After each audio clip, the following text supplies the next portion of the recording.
Hear why you should not upgrade to iPhone 16 Pro models this year and wait for next year iPhone 17.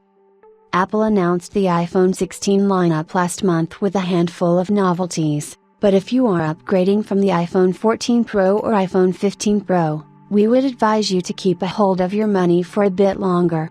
Yes, the iPhone 16 Pro models come with a wide range of front-facing features and changes, but the drastic shift from last year's models is nowhere in sight. If you are on the verge of making a decision, here's why you should not buy the iPhone 16 Pro or Pro Max this year and wait for the iPhone 17 lineup. The iPhone 17 Pro and the iPhone 17 Air will be a worthy upgrade. Unlike this year's iPhone 16 Pro models, Apple's iPhone 17 lineup will be a pivotal point for the iPhone in terms of design and new features. But first, let's compare the iPhone 16 Pro to last year's iPhone 15 Pro models. There is no doubt that the new models are superior to last year's models, but the difference is more or less negligible. The A17 Pro is still quite capable, and it boasts all the new Apple Intelligence features of the new iPhone 16 Pro models. If you are getting the new iPhone 16 Pro model due to the camera control button, take note that the functionality is quite cumbersome to operate, and we have our fair share of annoyances in this regard.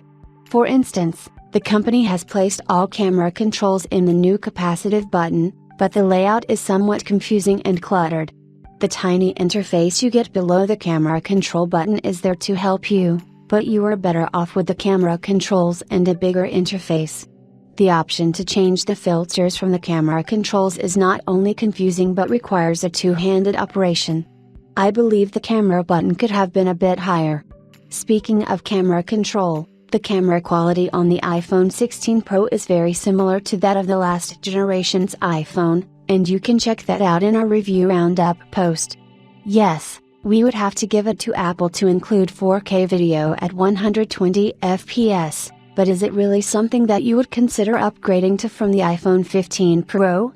If you must upgrade, the standard iPhone 16 is a much better option as the company has eliminated most of the differences with the Pro models.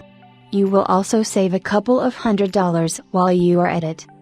The reason why you should not buy the iPhone 16 Pro this year is because the company failed to make major changes in terms of design. Despite a larger form factor, it still looks like an iPhone 15 Pro or the iPhone 14 Pro before it.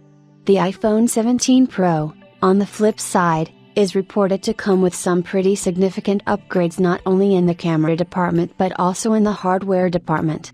In terms of performance, the iPhone 17 Pro models are slated to come with a brand new 2nm A19 Pro chip from TSMC, allowing the device to compete better against the competition as well as its initial M-series chips in Macs. We have also previously heard that the iPhone 17 will launch with a new Air model, which will feature a slimmer design with cameras housed in a visor, similar to the Google Pixel 9 series. It remains to be seen if the company will only introduce a single model replacing the iPhone 17 Plus or if the changes will be implemented on all four models of the lineup. As for the standard iPhone 17 models, it is expected that the company will bring ProMotion technology to the mix, and coupled with design variations, it would be a much better package than the current models. Apple's iPhone 16 lineup will go on sale starting this Friday, September 20th, and if you are planning to get one, it would be wise to know better about what is coming next year. Nonetheless, it all boils down to personal preferences, and we are not arguing that the new Pro models are bad by any chance, as these are Apple's most advanced iPhones to date, but the differences with last generation models are quite minimal.